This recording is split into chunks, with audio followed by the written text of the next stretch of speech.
자, 두 증인. 여러분 묻겠습니다. 자, 우리 하나님 살아 계십니까? 정말 아멘이십니까? 아멘. 하나님 살아 계십니다. 아멘입니다. 우리 하나님은 우리의 생각을 뛰어넘어서 일하시는 분이십니까? 맞습니까? 아멘 맞습니까? 자, 그러면 묻겠습니다. 살아계신 하나님이 우리의 생각을 뛰어넘어서 일하시는 분이면 우리는 그 살아계신 하나님을 다 이해할 수 있습니까? 없습니까? 절대 불가능하겠죠? 네, 저게 불가능하다고 얘기하잖아요. 맞아요 라고 하잖아요. 네. 정말 인정하세요? 나는 하나님을 절대로 온전히 이해할 수 없다. 인정하십니까? 자, 요걸 인정한다면 이제 여기까지 인정하셔야 돼요. 하나님을 우리가 살아계신 하나님을 온전히 이해할 수가 없어요. 내 생각을 뛰어넘어서 일하는데 내가 그걸 다 알 수가 없어요. 자, 그래서 어떤 일이 생기느냐? 때때로 하나님을 오해하거나 의심하거나 하나님께 낙심하는 일이 생깁니다. 하나님은 내 생각을 뛰어넘어 일은 하셔. 근데 내가 그걸 다 몰라. 그러니까 이해가 안 돼서 힘들 때가 반드시 와요. 내 삶이 지금 너무 힘들어.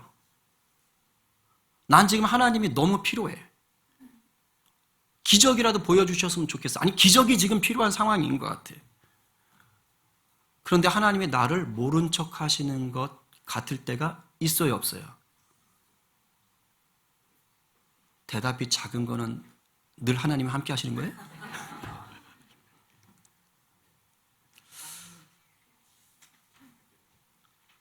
진짜 하나님 필요한데 하나님 나 모른 척 하는 것처럼 느껴질 때가 있어요. 지금 삶의 자리가 그런 분도 계실 수 있어요. 근데 첫 마디, 두 번째 마디를 여러분들이 인정하신다면 하나님의 나를 모른 척 하시는 겁니까? 내가 그렇게 느끼는 겁니까? 여기에 믿음이 있어요. 내가 이해하지 못할 뿐이지 하나님은 언제나 우리를 눈동자처럼 돌보시는 분이십니다. 아멘. 하나님은요, 내 생각과 다른 방식으로 나를 돕고 계십니다. 그런데 그것이 때로는 나를 고난 속에 내버려 두시는 것일 때도 있어요. 우리는 싫은데, 이게 싫은데, 내 생각과 다른 방식으로 일하시는 하나님이 때로는 나를 고난 가운데, 문제 가운데, 위기 가운데 빨리 안 건져주고 그냥 거기 내버려 둘 때가 있다고요. 왜냐? 나를 정금처럼 빚기 위해서요. 나를 보석으로 다듬어가는 과정이 필요해서 그래요. 이게 하나가 있어요. 또 하나는 뭐냐? 그 상황 속에서 하나님의 위대한 일들을 행하시기 때문이야. 난 지금 죽을 것 같은데 하나님이 그 속에서 나를 만지는 동시에 그 상황을 가지고 하나님의 위대한 역사를 이루어 가시는 거예요. 하나님의 위대한 역사. 이러다 다 나가겠어? 그러죠? 네. 저 3인 중에 한 명이 있기를. 나는 힘든데 그 상황을 통과하게 하시면서 하나님이요, 도저히 깨질 것 같지 않던 내 남편을, 내 아내를 만지는 수가 있어요. 내 부모를 만지는 수가 있어요. 내 자녀를 하나님이 돌아오게 하는 일들이 있어요. 하나님의 위대한 구원의 역사가 죽을 것 같은 내 삶 속에 일어난다고. 그러니 버티고 견디게 하시, 내가 노래 가사가 아니라 여러분들의 삶에 실제가 되어야 되는 거예요. 노래 선곡 잘하셨네, 집사님.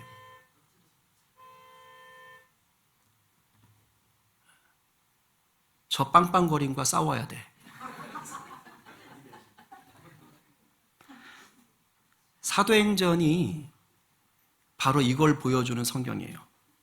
여러분, 사도행전의 시작은 예수님의 승천이지만 이 사도행전이 풀어가는 건 결정적인 사건이 하나 있죠. 뭐죠? 성령의 역사죠. 오순절 성령의 역사하는 거예요. 여러분, 오순절 성령의 역사는 인류 역사가 생기고 나서 그 전에는 오순절 성령의 역사 같은 것이 없었어요. 만민에게 성령이 부어지는 것입니다. 물론 그 자리에서는 120명의 부활을 경험했던 동참했던 예수님의 제자들, 그 성도들, 초대교회 핵심 멤버들에게 오순절 성령이 부어졌죠. 그러나 이것은 그 120명만을 위한 특별 선물이 아닌 거예요. 오순절 성령의 역사는 그 이전까지는 일어나지 않았던 하나님의 새 일이 보여지는 거예요. 온 만민에게 성령이 임한다는 것을 120명을 통해서 보여주시는 거예요. 일종의 새 창조입니다. 하나님이 처음 아담과 하와를 창조하셨을 때 남자와 여자로 창조하시고 연합하여서 부부가 되고 가족을 이루게 하시고 생육하여 번성하여 땅에 충만하여 땅을 다스릴 수 있는 하나님의 파트너로서의 권세를 주셨죠. 죄로 인해서 이것이 깨어졌어요. 하나님이 수많은 선지자들을 보내셨지만 듣지 않았어요. 그래서 마침내 하나님이 누굴 보내시는 거예요? 자신의 외아들 예수 그리스도, 신학적으로 조금 어렵게 말하면 신이신 하나님이 친히 인간이 되어 오시는 거예요. 그래서 죄로 인해 뭉개져 버린 하나님의 나라를 다시 회복하시는 역사가 일어나는 것입니다. 그 역사가 뭐냐? 바로 예수 그리스도를 믿는 자 모든 자에게 임하게 되는 성령의 역사인 것입니다. 할렐루야. 새롭게 일하시는 거예요. 새 창조예요. 하나님은 태초에 천지 창조하신 이후에 아담과 하와를 선택하셨다면 오순절 성령의 역사를 통해서는 120명의 성도들을 통해서 이제 새 일을 시작하셔요. 그래서 그리스도의 십자가와 부활로 새롭게 된 세상을 뭐하라 그래요? 증거하라 그래요. 그래서 복음의 증인이에요. 사도행전 1장 8절 오직 성령이 너에게 임하시면 너희가 권능을 받고 어디서부터? 예루살렘과 온 유대와 사마리아와 땅끝까지 이르러 뭐 되라? 내 증인, 복음의 증인이 되라고 하시는 것입니다. 복음의 증인을 삼기 위해, 달리 말하면 하나님이 새롭게 일하신 새 창조의 사역을 보여주기 위해 성령님이 오신 거예요. 왜? 도와주시려고요. 그래서 사도행전 앞부분을 보면 예수님의 제자들이 표적과 기사를 행합니다. 쉽게 말하면 미라클, 기적인 것입니다. 근데 기적인데 그것을 사인, 표적이라고 얘기합니다. 왜요? 기적이 목적이 아니에요. 그 기적을 통해서 말하고자 하는 것이 따로 있어요. 바로 누굽니까? 예수 그리스도. 구원하심이 보좌에 앉으신 어린 양과 하나님께 있도다 오직 예수 그리스도. 그분에게 당신들의 삶의 문제에 답이 있습니다 라고 말하고 싶은 거예요. 그것을 말하게 하시려고 성령이 예수 그리스도 120명의 그 새 창조를 끌어가는 자들에게 기적을 행할 수 있도록 도우시는 것입니다. 그를 통하여서 누굴 바라보라고요? 예수 그리스도를 바라보라는 것입니다. 예수 안에서 새롭게 된 세상은 예수 이름의 권세와 은혜로 세워진다라는 것을 보여주고 싶어서 예수 이름의 기적이 나타나게 하시는 거예요. 은과금 내게 없으나 나사렛 예수 그리스도 이름을 명하노니 일어나 걸어라. 뭐예요? 새롭게 하신 은혜가, 새롭게 창조하시는 세계가 예수 그리스도의 이름의 권세에 있다는 거예요. 네 실력에 있지 않다는 거예요. 네 삶에 있지 않다는 거예요. 네 지식에 있지 않다는 거예요. 네 가문에 있지 않다는 거예요. 재산에 있지 않다는 거예요. 예수 이름의 권세에 있다는 거예요. 이 권세를 누리고 기적을 행하면, 그런데 우리 삶에 아무런 고난이나 문제가 이제 떠나가야 될 것 같은 거죠. 왜? 성령 충만하고 기적이 일어나고 막 사람들이 몰려오니까, 가게 열었는데 갑자기 막 손님들이 몰려오고 뭐가 그냥 대박이 나는 것 같으니까. 그런데요, 사도행전을 보니까 아니에요. 성령 충만하고 지금 잘 나가는데도 불구하고 고난과 문제가 있어요, 없어요? 있어요. 물질에 대한 욕심과 명예욕에 사로잡혀가지고 성령님을 속이고 헌금을 빼돌렸다. 그래서 그냥 즉사하는 사건이 나타나요. 아니, 성령 충만한 교회에 왜 이런 일이 일어나요? 여러분, 성령 충만할 때 마귀도 기를 쓰고 덤빕니다.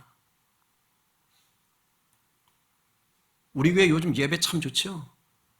마귀가 기를 쓰고 예배 방해합니다. 기도 많이 하셔야 됩니다. 순식간에 초대교회가 풍비박산 날 뻔했어요. 언어와 문화의 차이를 제대로 배려하지 못했다 보니까 헬라파 과부들을 구제해서 제껴버려요. 일부러 한 건 아니겠지만 그런 실수가 벌어지는 거예요. 그랬더니 헬라파 과부들이 툴툴거리니까 헬라파 성도들이 뭐야 하면서 주류를 이루는 히브리파 성도들에게 불평과 원망을 쏟아놓습니다. 우리 무시하는 거야? 교회가 두 쪽 날 뻔했어요. 아찔했지요. 무엇보다 당대의 종교 권력자들이요, 예수 믿는 자들이 계속 늘어가니까 위기의식을 느끼는 거예요. 저 인간들 저대로 두면 안 되겠는데? 그래서 잡아가지고 협박하고 죽도록 패고 감옥에 집어넣고 하는 일들이 터지는 거예요. 여러분, 내가 예수 잘 믿고 성령 충만하고 은혜가 충만하면 아무런 문제나 고난이 없어야 될 것 같은데 그게 아니라고요. 근데 우리가 이런 일들을 만나면 때때로 하나님 오해하고 의심하고 낙심하고 날 버렸나 할 수 있습니다. 근데 초대교회를 보니까 어떻게 됐느냐? 통과하더라고요. 무너져 내리지 않더라고요. 복음을 붙잡더라고요. 오히려 이러한 문제와 고난을 통과하면서 더 성결해지고요, 더 믿음은 자랐고요, 그 고난과 문제 속에 예수 그리스도만이 진리고 구원 되십니다 라는 게 선명하게 드러났습니다. 할렐루야, 아멘. 여러분, 이것이 바로 복음에 증인된 자들이 누리는 하늘의 복이고요, 복음에 증인된 자들이 누리는 교회로서 성도로서의 명예인 것입니다. 옆에 분에게 축복합시다. 하늘의 복, 하늘의 명예를 누립시다. 아멘이에요. 여러분, 우리 속에 삶의 문제와 고난들이 있는데요, 그 속에서 여전히 복음의 증인들은 성령님과 함께 내 삶의 자리에서부터 땅끝까지 하나님의 나라를 세워가는 일에 동참하는 것입니다. 아멘? 놀라운 거예요. 오늘 본문이 바로 그 과정 가운데 있다는 것을 보여줍니다. 복음의 증인이 겪는 상황과 사건을 통해서 하나님의 나라가 계속 전진하는 거예요. 왜 내게 이런 문제가? 아니, 그보다 더 큰 역사가 왜 내게 이런 문제 속에서 펼쳐지고 있다고요. 기대하시기 바랍니다. 성령께서 복음의 증인들을 통해서 어떻게 일하고 계시는지를 여러분들이 오늘 말씀을 통해서 듣고 깨닫고 여러분의 삶으로 다시 적용해 내시기를 간절히 축복합니다. 제가 오늘 본문을 묵상하다가 혼자서 이것을 깨닫게 되면서 정말 울었어요. 너무 감동이 돼가지고, 이게 스테반이 그냥 인물이 이게 아니었구나. 야, 성령이 이렇게 일하고 계시는 거였구나. 그렇지. 우리 성도들 지금 누구 힘든데. 그렇지. 우리 교회도 지금 이런 어려움들이 있는데, 그렇지. 주님이 이 상황에서 이 일을 행하고 계시지. 오늘 그 은혜가 우리 가운데 풀어집니다. 여러분, 지난주 본문 내용 기억하십니까? 헬라파 과부들이 구제에서 빠졌어요. 헬라파 성도들이 무시합니까? 하면서 히브리파 사람들을 원망했어요. 사도들이 이 문제를 해결하기 위해서 직접 나서자니 일이 너무 커지고 힘들어지고 자신들의 우선순위인 말씀과 기도에 전념할 수가 없게 되니까 어떻게 합니까? 7명을 사도들이 세운 거 아닙니다. 사실 우리는 사도들이 7명을 세웠다고 그냥 알고 있죠. 사실 저도 그렇게 컸어요. 근데 자세히 보면 사도들이 7사람을 세우라고 하죠. 그렇죠? 성령과 지혜가 충만한 7사람을 세워라 라고 말합니다. 근데 잘 보세요. 초대교회 그래도 몇천 명이 될 텐데 그 사람들이 성령과 지혜가 충만한 사람들, 칭찬받는 사람 7명을 마침내 세웠습니다. 이상하죠? 그 초대교회 주류는 히브리파 사람들이에요. 그런데 그 7명 중에 히브리파가 한 명도 없습니다. 이게 신기한 일이에요. 헬라파만 있으면 얘기가 되는데 히브리파가 주류라고요. 그런데 그 사람들이 뽑았거든. 그런데 히브리파가 한 명도 없어요. 7명 중에 6명은 유대인은 유대인인데 이스라엘 본토 바깥에서 태어났거나 자랐던 사람들이에요. 해외파 유대인들. 이걸 헬라파 유대인이라고 하는 거예요. 그리고 7명 중에 1명은 아예 외국인이야. 시리아, 수리아 안디옥에 사는 외국인이 유대교로 개종했다가 지금 예수님을 믿고 있는 거예요. 그러니까 다 배경이 뭐예요? 이스라엘 본토가 아니에요. 헬라 제국이 배경인 거예요, 이 사람들은. 자, 그럼 생각해 봅시다. 지금 지난주 본문은 구제 사건에 문제가 생겨서 이 구제 사건을 해결할 만한 전담팀으로 7명을 세웠어요. 그 7명이 헬라파 사람들 7명이에요. 그러면 오늘은 그 다음 이야기잖아요. 그러면 어떤 이야기가 나와야 자연스러워요? 자, 지난주에 구제 문제를 해결하라고 7명을 세웠어. 그럼 오늘은 무슨 얘기가 나와줘야지 좋은 거예요? 구제 문제를 잘 해결했더라. 성도들이 그렇게 기도하고 뽑았더니 성령과 지혜가 충만한 7명을 뽑았더니 히브리파가 한 명도 없음에도 불구하고 히브리파 과부들과 헬라파 과부들을 얼마나 지혜롭게 잘했는지 효과적으로 효율적으로 은혜롭게 일을 처리했더라. 역시 성령이 역사하는 공동체는 다르더라 라고 나오면 얼마나 좋아. 설교하기도 좋잖아. 그런데요, 구제 사역을 잘 했더라라는 말은 한 단어도 없어요. 신기하지 않아요? 아니, 구제 사역하라고 뽑아놨으면 그 얘기를 해줘야 될 거 아니에요. 근데 그 얘기는 안 나오고 상상하지 못했던 일이 터져요. 구제 사역하라고 뽑아놨더니 뭐 하고 있어 지금? 혼자 전도하다가 붙잡혔어. 스데반이요. 혼자 전도하다 붙잡혔다고요. 그러면 스데반이 하라는 구제 사역은 내동댕이 치고 그냥 나는 전도할 거야 하고 전도하러 갔겠어요? 아닙니다. 분명히 7사람은요 기가 막히게 구제 사역을 잘 감당했을 거예요. 그런데 성령께서 사도행전을 이렇게 기록하게 하신 의도가 있는 거예요. 뭘까요? 구제 사역에 초점이 있는 게 아니에요. 구제 중요하지요. 그러나 사도행전이 우리에게 전하고 싶은 핵심은 뭐냐? 복음의 증인이 땅끝까지 복음을 증거하는 것에 있습니다. 사도행전 1장 8절에 있어요. 지금 성령에게 이것을 끌어가고 있다는 걸 보여주는 거예요. 여러분, 구제에서 제외됐던 헬라파 과부들이 등장했고 그들의 업무를 담당하라고 7명의 헬라파 사람들이 세워졌어요. 공통점이 뭐예요? 헬라파예요. 5장까지는 다 누가 주류예요? 히브리파가 주류입니다. 6장이 되자마자 갑자기 헬라파들이 등장합니다. 히브리 본토가 자기들의 생활터전이 아니었던 자들이 등장을 합니다. 이 사람들은요, 당시 제국의 주류였던 로마 제국에 살던 사람이에요. 제국의 문화를 경험했던 사람이에요. 언어요? 아람어 잘 몰라요. 본토 히브리인들이 쓰는 아람어 잘 몰라요. 뭐가 능통해요?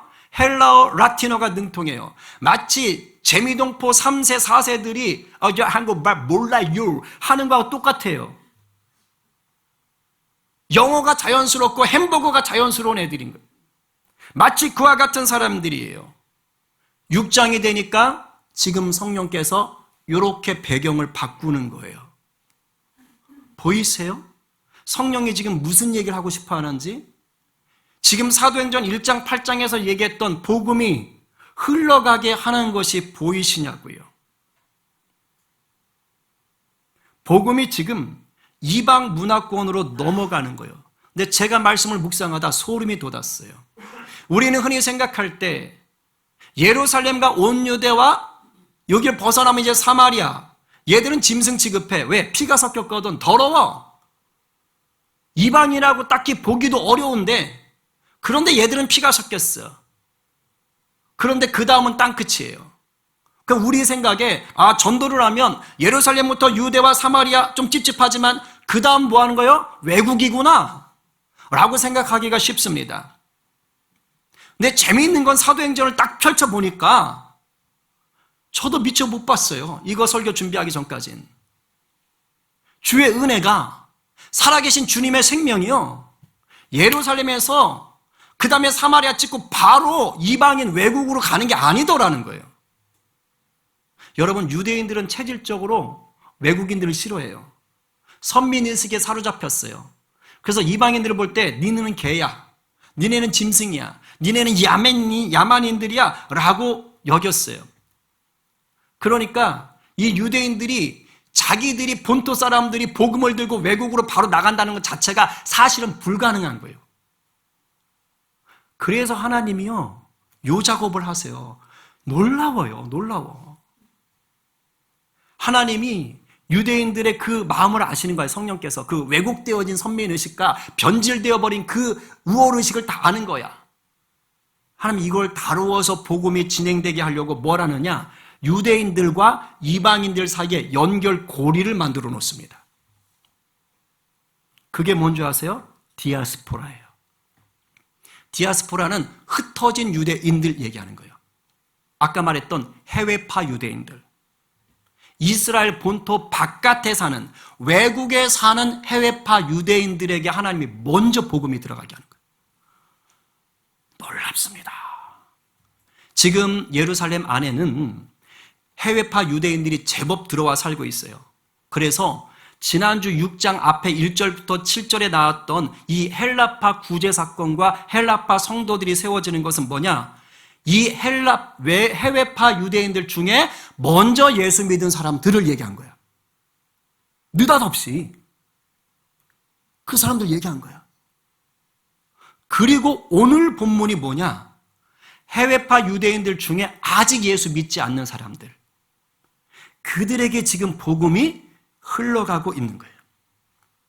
그런데 이 해외파 유대인들에게 복음을 전할 때 본토 히브리인인 베드로나 요한 같은 사람들이 복음을 들고 들어가기가 쉬울까요? 어려울까요? 어려워. 왜? 일단은 해외 문화 먹었어. 미국물, 일본물, 중국물 먹었어. 그러니까 토종 한국인이 가서 뭔가 어색해. 불편한 거예요. 그리고 뭐가 안 통해? 말이 안 돼.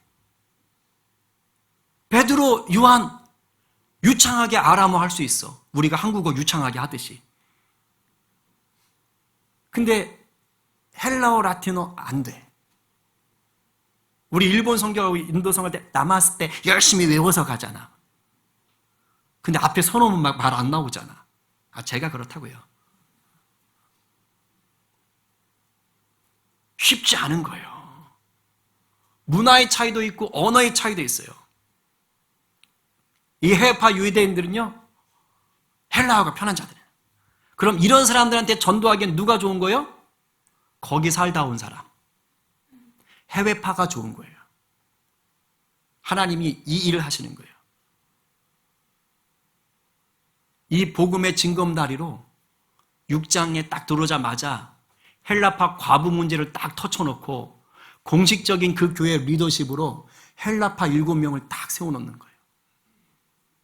내가 이제 이 일을 하기 시작했다.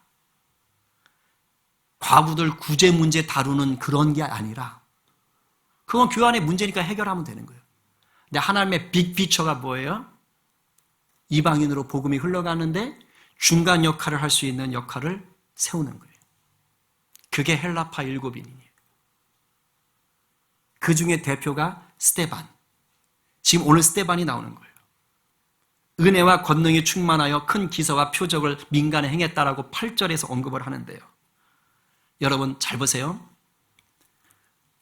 사도들이 7명을 뽑을 때 어떤 사람을 뽑으라 그랬죠? 성령과 지혜가 충만한 사람. 그러니까 스데반은 지금 성령과 지혜가 충만한 사람인 거죠. 그 다음에 5절에서 7집사를 쫙 설명할 때 제가 오늘 하루 영의 양식에서 설명했는데 믿음과 성령이 충만한 사람 스데반과 블라블라블라. 그래서 헬라어 문법은 믿음과 성령이 충만한 사람 스데반을 얘기하는 거예요. 동시에 그가 대표니까 나머지 6명도 믿음과 성령이 충만했다라고 보면 돼. 그러나 헬라어 문법은 정확하게 스데반은 믿음과 성령이 충만하다고 했어요. 자, 그러면 성령과 지혜가 충만하죠. 믿음과 성령이 충만하죠. 그리고 오늘 8절에서는 뭐라 그래요? 은혜와 권능이 충만하죠. 좋은 건 다 가졌어. 거기다가 지금 스데반이 뭐까지 해요? 큰 기사와 표적도 민간에 행했더라. 여러분, 앞에까지는 누가 기적과 표적을 행할까요? 사도들만 행합니다. 근데 지금부터는 스데반도 행하는 거예요. 성령의 역사가 이제 사도들만의 전유물이 아닌 거예요. 모든 믿는 자에게 이제 흘러가기 시작하는 거예요. 이 다음은 이제 빌립이 나오는 거예요. 이것은 지금 스데반은 대단했어. 스데반은 엄청난 사람이야. 라고 지금 자랑해주기 위한 것이 아닙니다. 왜 스데반을 이렇게 계속해서 얘기하고 있을까요? 다른 게 아니고요. 복음의 참 증인이다라는 것을 강조하는 거예요. 어떠한 문제와 고난이 와도 흔들리지 않는 복음의 증인이 스데반이었다라는 것을 말하고 싶은 거예요. 오늘 우리에게 무엇을 붙잡아야 되는지를 말하는 거예요.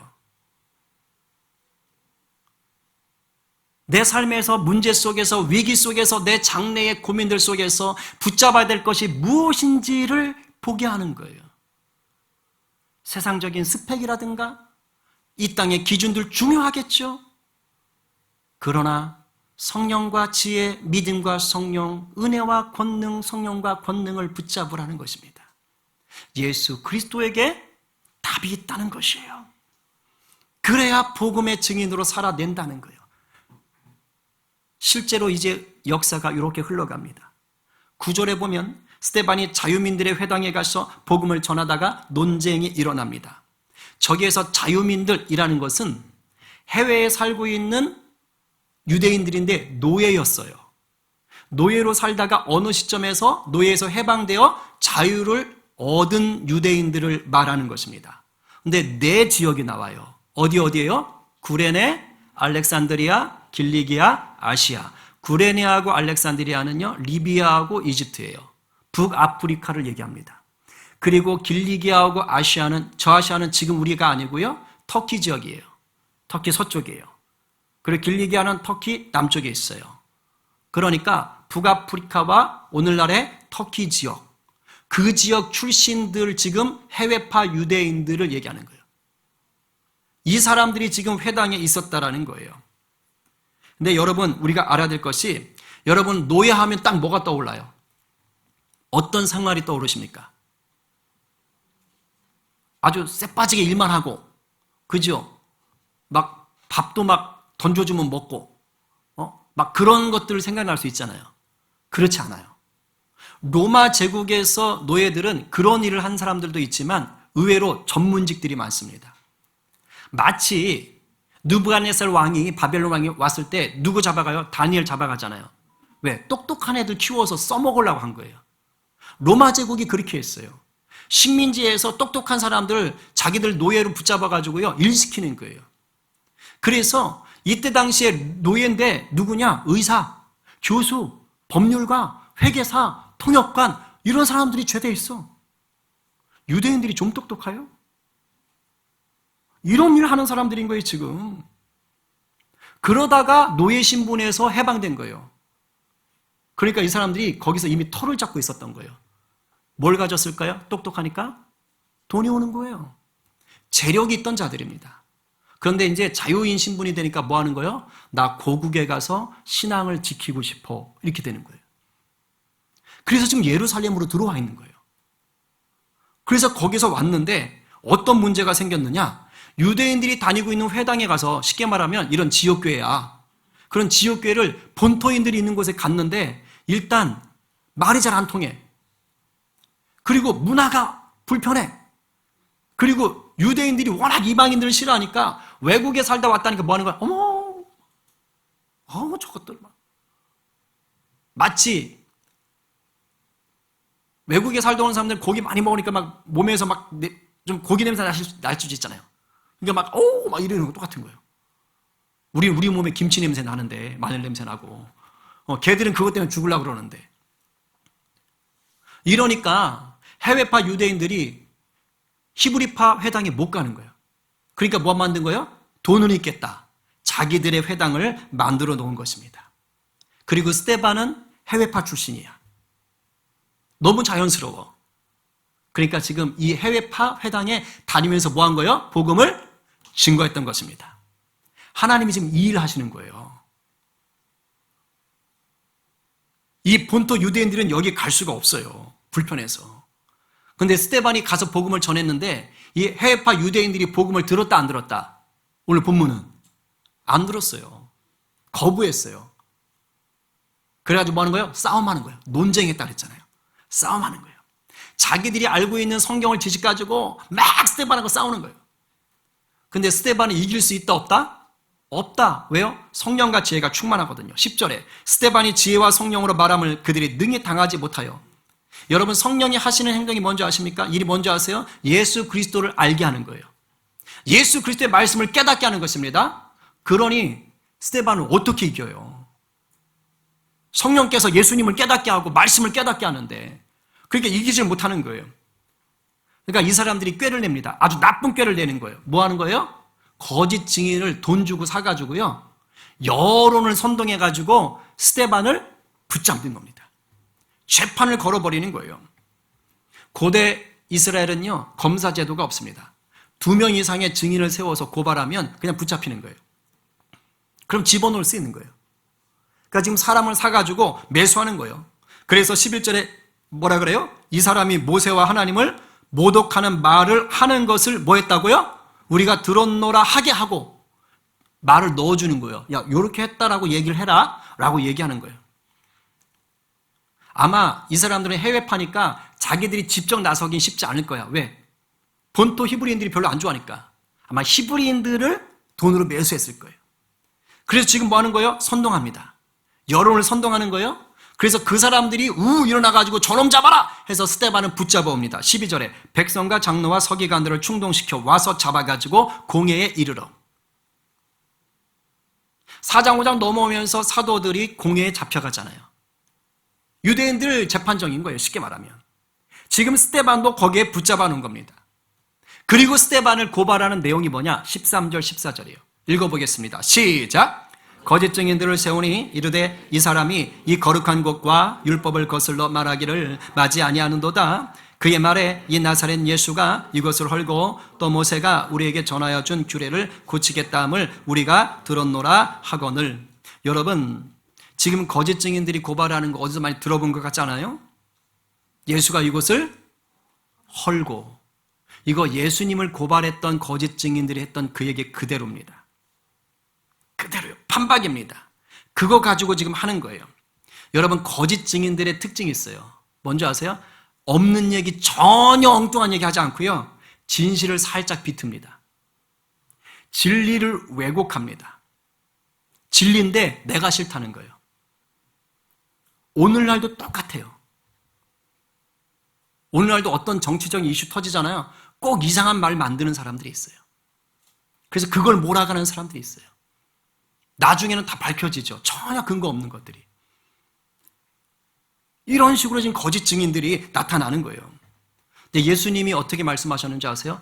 여러분 물어볼게요. 예수님이 이 성전을 내가 헐어버리겠다 하신 적 있어요? 없어요? 있어요? 저도 그렇게 알았어요. 근데 요한복음 말씀을 보면 그렇지 않아요. 예수님이 2번 성전을 청소하십니다. 요한복음 2장의 첫 번째 성전을 뒤집어 엎는데 이때 유대인들에게 이 말씀을 하세요. 읽어봅니다. 시작. 예수께서 대답하여 이르시되 너희가 이 성전을 헐라 내가 사흘 동안에 일으키리라. 너희가 이 성전을 헐라. 예수님이 헐겠다고 안 하시는 거야. 너희가 헐어라. 그러면 내가 사흘 동안에 뭐 하리라? 일으키리라. 여기서 사흘 동안 일으킨다는 것은 어떤 의미죠? 건축을 다시 하시는 거예요, 예수님이? 아니요. 십자가에 죽으시고 사흘 만에 부활하시는 것을 얘기하시는 것입니다. 그런데 거짓 증인들이 뭐 하는 거예요? 옛날 예수님을 고발했던 그 거짓 증인들이 조말을요, 꼬투리를 잡아서 살짝 비틀었어요. 예수님 고발할 때 이렇게 고발합니다. 마태복음 26장 60절에 거짓 증인들이 많이 왔으나 얻지 못하더니 후에 두 사람이 와서, 이 두 사람이라는 게 중요한 거예요. 그래야 성립이 돼서 그래요. 61절에 이르되 이 사람의 말이, 예수의 말이, 읽어봐요. 시작. 내가 하나님의 성전을 헐고 사흘 동안에 지을 수 있다 하더라 하니. 예수님이 성전을 헌다 그랬어요? 아니요. 근데 지금 이런 식으로 살짝 틀어가지고 지금 고발하고 있는 거예요.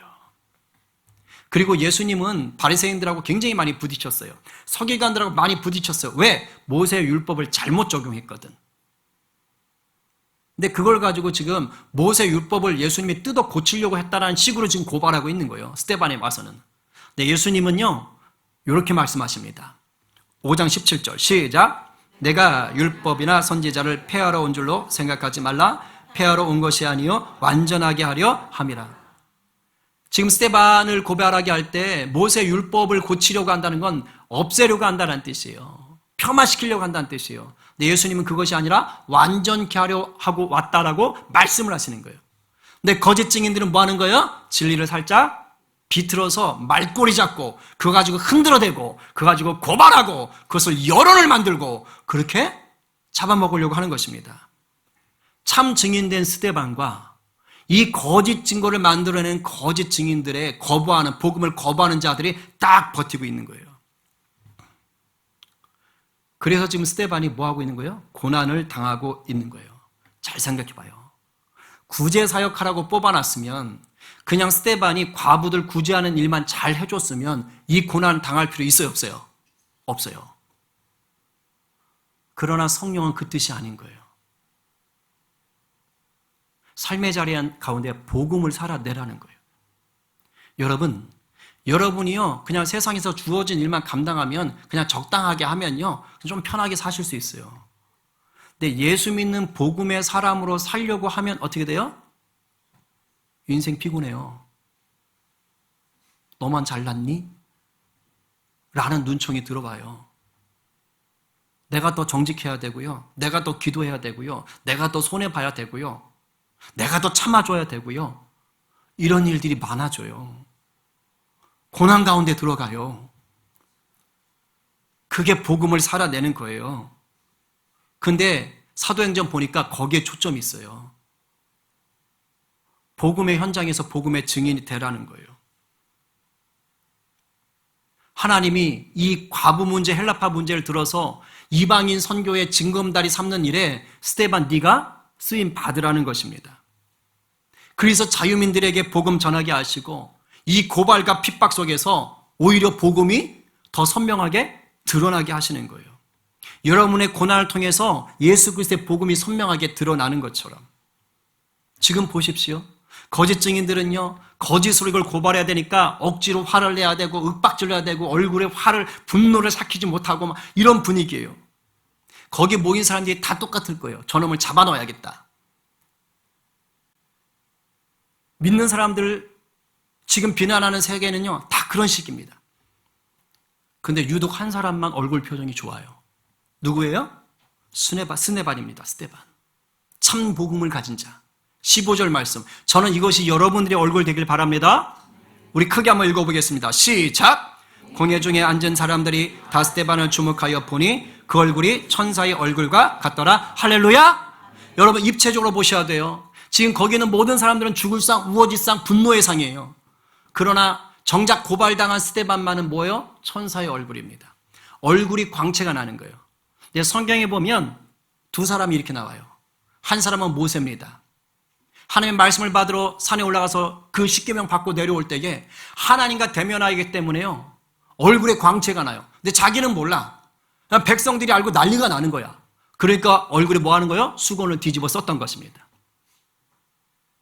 지금 스데반이 고발당한 죄목이 뭔지 아세요? 모세를 못 오겠다예요. 근데 하나님이 어떻게 일하는 줄 아세요? 그 모세에게 광채가 났던 그 광채를 지금 모세를 못 오겠다고 고발당한 누구에게 보여주시는 거예요? 스데반에게. 할렐루야? 아멘.